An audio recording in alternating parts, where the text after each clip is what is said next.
It's Greg Jarboe. We're here at day 2 of Search Engine Strategies London, and I'm talking with Bryan Eisenberg of Future Now. Bryan? How you doing, Greg? You've been on a lot of panels. I have. This 3 so far, 1 more to go tomorrow. So can you remember one session from another? Somewhat. Or do they blur together? They start blurring together. There's been meeting after meeting and the networking and all of that. A lot of valuable time, and of course, you spend time sessions, but around any one topic, right, there's a lot of overlap between topics. So even though, this morning we were talking about, the Microsoft yahoo situation, it has some impact on the converting visitor session, believe it or not. No, wait, you're going to convert micro-who's? Exactly. How many micro-who's do you actually train? No, we won't even go there. That's okay. So let's talk about one of your sessions yesterday. You weighed in on universal search. Yeah, yesterday was the web analytics. All for analytics. You see, it's all starting to blend for me too. Yeah. So talk to me about the web analytics session.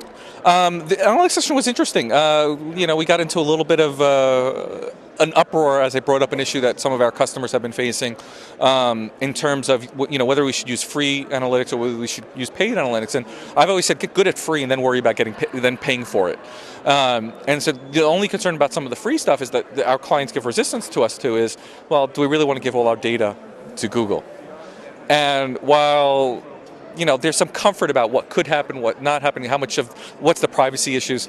They want more reassurances around that. And, Google has their privacy policies. They say they don't, but people always are going to have their fears. And so unless there's some more real dialogue, more transparency about that issue, I don't think it's a legitimate concern. I actually think, no, they're not thinking of doing anything really with that company's data.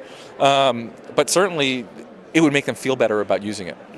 Well, in the converting visitors to buyers session, you gave a little sneak preview of a book that's coming up? I do. I have a book coming out in the fall about Google Website Optimizer. So I'm a huge fan of the Google tools called Always Be Testing, the complete guide to Google Website Optimizer. And, there's been several books talking about the philosophy of landing page optimization,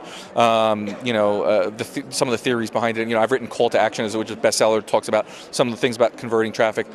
But Always Be Testing is slightly different. So I was going to talk about the competitive advantage of being a company that's always in testing mode. And one of the case studies we talked about there is a client of ours started with us on our most basic service, just landing page optimization years ago, as a 2 million 4-person company. Till today, he's one of the Inc. 500, top 53 companies out there. He's had growth of over 3,000%. And he's used our more complex services. And he's developed this culture. Everybody tests. Everybody does it. The second part of the book is saying, okay, well, great, now, I'm ready to go test. And they look at a screen and say, okay, what do I do next? And the second part of the book will be exactly that. We're literally breaking down all types of the pages, landing pages, e-commerce sites. What are the key elements that can drive sales, and that you can see different ways to implement it so that you can actually test it. And the third part will obviously cover some of the Google tool, because I actually find a very simple and elegant tool. And again, for the price, free, there's nothing out there that's going to beat it. Well, we're here at SES London, but a month from now we're going to be at SES New York. Hometown. And I understand that there may be some restaurants in Brooklyn that we should think about. Oh yeah, we're talking about the pizza tour. Yeah, well, tell the audience out there about the pizza tour. Well, New York is absolutely known for their pizza. I mean, you can get slices. We're going to grab a little group of people, and we're going to try to organize. We're going to run into some neighborhoods in Brooklyn where it's the longest existing pizzeria in this country that's been in the same family for over 4 generations.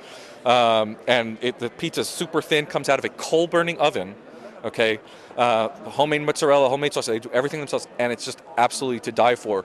Then we'll deviate a little bit, and we'll go up to Bensonhurst, which is where Welcome Back Kotter got filmed, and we'll go for some Sicilian pizza from a place called Spumoni Gardens. That's that thick, crispy bottom, but nice and tender. And it's mostly sauce on top, just a little bit of cheese, and it's also just different variations. And so we'll hit a whole bunch of different places, different styles, and introduce you a little white pizza. None of that pineapple covered stuff, just the real deal. So there you have it, day two, Search Engine Strategies. I want you to know this industry covers topics that you wouldn't even imagine, but stay tuned, there's more.